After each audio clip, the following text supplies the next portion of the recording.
Greetings everyone, this is Vakar Kavi from TFT Perspective, and today we're going to talk about PTI's long march to Islamabad on 24th November and why this party wants chaos and bloodshed just to achieve point scoring and political agenda.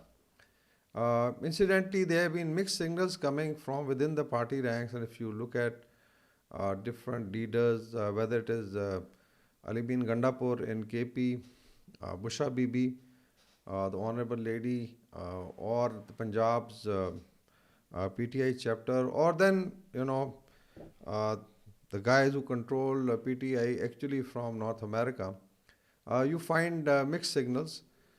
Some of them are very confident that this time it's going to be really something like Mao's revolution or the Long March, and some believing that no, there should be talk to settle this issue. But out of all this, I think final call, and this is probably the nth time they have called. And the if you look at the social media accounts, become so monotonous that you have repeated themes. For instance, so and so DAG has resigned, or so and so police officer has been sacked because he refused to fire on the protesters and all that. And then they are also trying to link terrorism with this protest, although that's purely a sectarian issue, and we need to also think about it.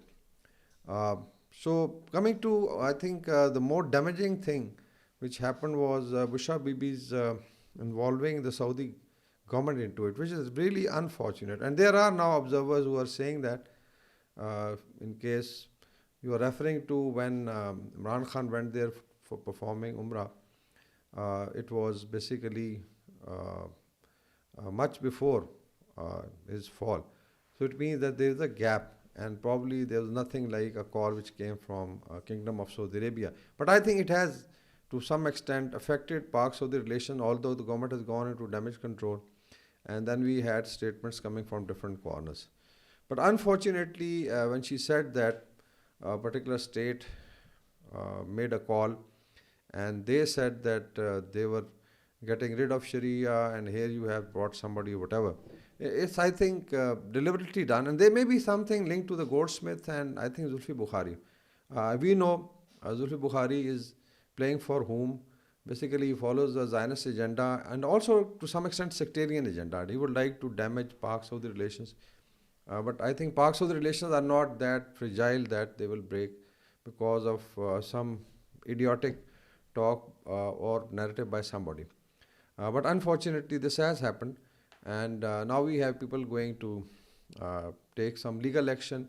But I think there's a need for PTI to find where is the true leadership.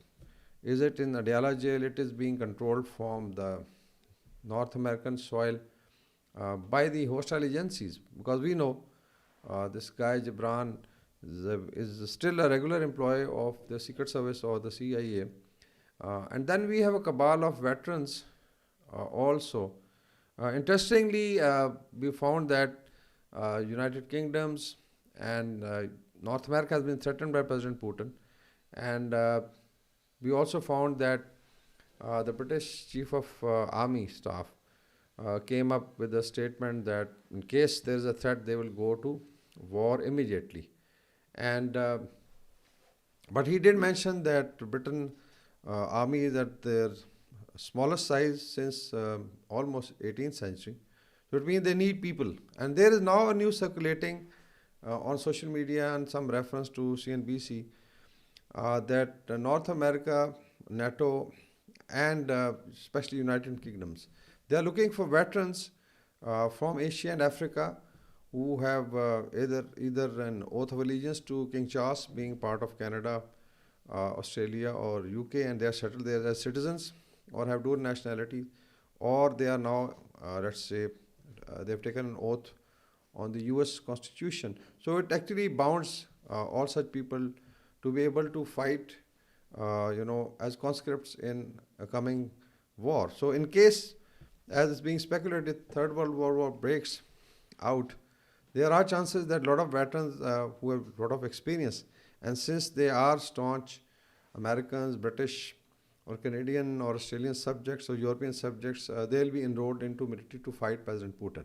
And I think interesting thing is that they should be asked uh, basically absolutely not against whom. Are they going to now show their loyalty to British, European, and American forces and fight with their brethren, which I think they're supposed to, they're bound to do that, or they're going to side with President Putin? I think it's a very big question, and I think time is coming. Within the next 6 months, you will find a lot of veterans from Pakistan who have settled in North America or Europe, maybe called for service because they need experienced people.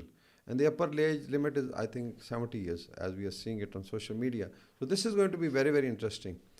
Coming back to Pakistan, I think PTI's nth call has become a circus. There are a lot of confusion in the ranks. Unfortunately, if you look at Pakistan's economic indicator like Pakistan Stock Exchange breaking all records, and Bloomberg is saying that's going to let's increase by another 25 to 35% in next 6 months. We have investment coming from Middle East. CPEC is on track.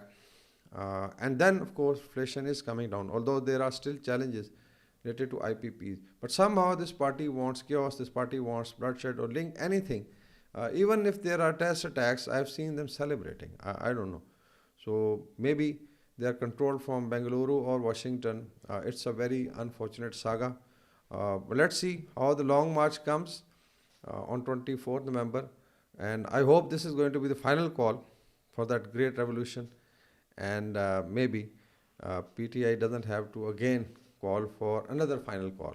Thank you very much.